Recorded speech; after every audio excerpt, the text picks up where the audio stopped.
Hello दोस्तों, स्वागत है आप सभी का मैजिक स्टडी पर। तो दोस्तों, आज मैं आप सभी को पास्ट परफेक्ट कंटिन्यूअस टेंस सिखाना चाहती हूँ। तो चलिए इसकी पहचान बताती हूँ।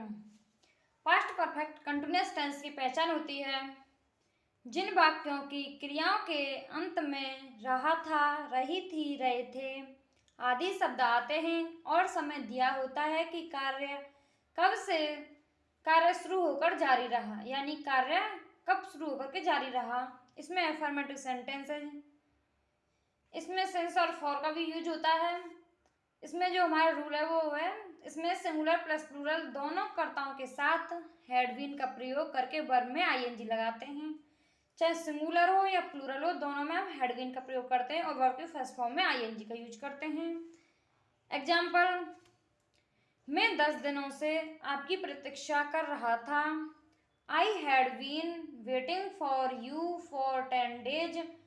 इसमें सिंस या फॉर आता है। आप सभी को पता है कि मैंने आप सभी को प्रीवियस वीडियो में प्रेजेंट परफेक्ट कंटिन्यूअस टेंस की जो वीडियो थी उसमें भी बताया था आप सभी को सेंस ऑफ फॉर का यूज हम कैसे करते हैं।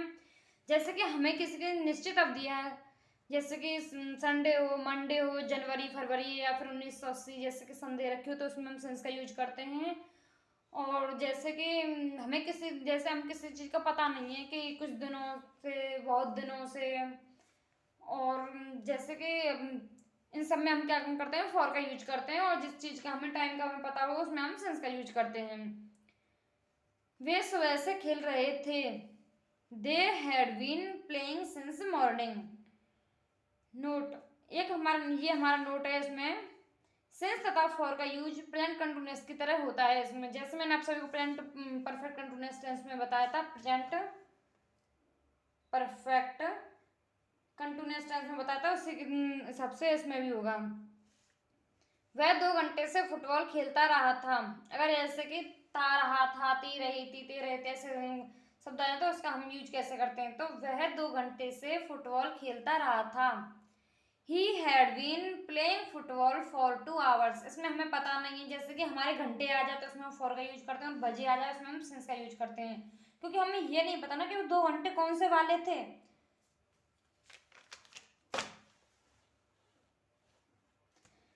वे जून से हॉकी खेलने का अभ्यास करते रहे थे। They had been practising to play hockey since June, यानी कि हमें जून, इसमें हमें परफेक्ट वो दे रखा है इसमें कि जून से, यानी कि हमें इसमें टाइम का पता है, तो इस वजह से हम इसमें सिंस का यूज करेंगे। हैड बीन लगा के वर्ब के फर्स्ट फॉर्म में आईएनजी का यूज करते हैं।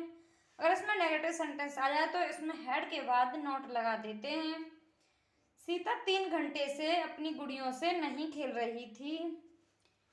तो इसमें Sita had not been playing with her dolls for 3 hours। इसमें हैड के बाद में नॉट, उसके बाद में बीन, फिर वर्ब के फर्स्ट फॉर्म में आईएनजी का यूज करते हैं। Sita had not been playing with her dolls for 3 hours, यानी कि 3 घंटे से। इसमें भी हमने घंटे आए तो इसमें हम फॉर लगाएंगे। तुम प्रातःकाल से कोई पुस्तक नहीं पढ़ रहे थे। You had not been reading any book since morning. You had not been reading any book since morning. इसमें हमें पता है कि प्रातःकाल, ये हमें दिया रखा है कि इसमें प्रातःकाल तो हमें पता है समय का, तो इस वजह से हम इसमें सिंस का यूज करेंगे। इंटरोगेटिव सेंटेंसेज, अगर क्या आगे आ जाए तो हम had plus subject plus been plus V1 की प्लस आईएनजी, यानी V1 हमारा वर्ब की फर्स्ट फॉर्म होती है, इसमें हम आईएनजी का यूज करते हैं। क्या किसान मंगलवार से अपना खेत जोत रहा था। क्या किसान मंगलवार से अपना खेत जोत रहा था। Had the farmer been ploughing his field since Tuesday. Had the farmer, यानी कि इसमें हम हैड लगा के फिर सब्जेक्ट बीन फिर वर्ब के फर्स्ट फॉर्म में ING, his field since Tuesday, यानी कि हमने इसमें सिंस का यूज इस वजह से किया है क्योंकि हमें ट्यूसडे का पता है, इसमें हमें टाइम दे रखा है कि हम ये टाइम में हमारा, इस वजह से हम इसमें सिंस का यूज करेंगे। अगर कोई प्रश्न सूचक शब्द बीच में हो तो उसकी अंग्रेजी पहले लिखते हैं। जैसे कि WH फैमिली का कोई भी शब्द आ जाए तो उसकी हम अंग्रेजी पहले लिखते हैं। इसका रूल है WH plus had plus subject plus been plus V1 plus ING, यानी वर्ब के फर्स्ट फॉर्म में आईएनजी का यूज करते हैं। एग्जाम्पल के तौर पे हम देखते हैं, वे सुबह से कहाँ खेल रहे थे। वे सुबह से कहाँ खेल रहे थे। कहाँ की मीनिंग हमारी होती है वेयर, वेयर हैड, यानी वेयर हैड फिर सब्जेक्ट फिर उसके बाद में बीन फिर V1 की फर्स्ट V1 में ing, तो where had they been playing since morning, how many, how much और विच, हुज के साथ उनसे संबंधित नाउन्स भी आते हैं, जैसे कि 4 बजे से तुम किस पुस्तक को पढ़ रहे थे, 4 बजे से तुम किस पुस्तक को पढ़ रहे थे। तो जैसे कि इसमें आया हो किस पुस्तक को, इसमें हमारा कहाँ आया था तो हम सिर्फ कहाँ की मीनिंग लिखते हैं, लेकिन हमारा इसमें किस पुस्तक को, यानी कि हम इसकी मीनिंग हम क्या करेंगे, एक साथ लिखेंगे किस पुस्तक की, किस पुस्तक, यानी कि which book had you been reading since 4 o'clock, 4 बजे से, यानी कि हमारा इसमें बजे दिया है तो इस वजह से हम इसमें सिंस का यूज करेंगे।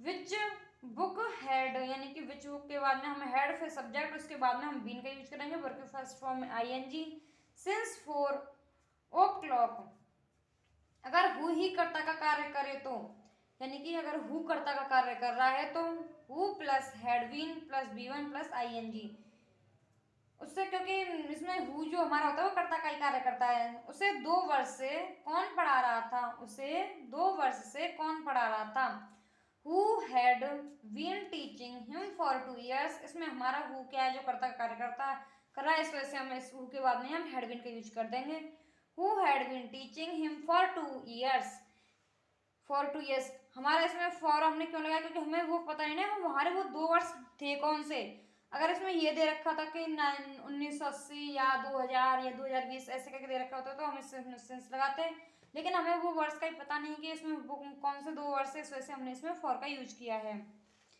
क्या सुरेंद्र इस मकान में सन 1988 से नहीं रह रहा था, अगर इसमें नेगेटिव आ जाए तो, इंटरवेटिव नेगेटिव आ जाए तो इसमें हम ऐसे यूज करते हैं, क्या सुरेंद्र इस मकान में सन 1988 से नहीं रह रहा था, हैड सुरेंद्र नॉट, यानी कि हैड फिर सब्जेक्ट फिर नॉट, उसके बाद में बीन फिर वर्ब फर्स्ट फॉर्म में ing, तो had Surendra not been living in this house since 1988, अब इसमें हमारा क्या है, इसमें हमारा टाइम दे रखा है कि 1988, इसमें हमारी सन दे रखी है, तो इस वजह से हम इसमें सिंस का यूज करेंगे, तो had Surendra not been living in this house since 1988, और इसमें क्वेश्चन मार्क चिन्ह का जरूर हम यूज करते हैं। आई होप आप सभी को वीडियो पसंद आई होगी उन सभी वीडियो की तरह, तो प्लीज़ अगर आप सभी को वीडियो पसंद आए तो please like share and subscribe करना ना भूलें। Thank you.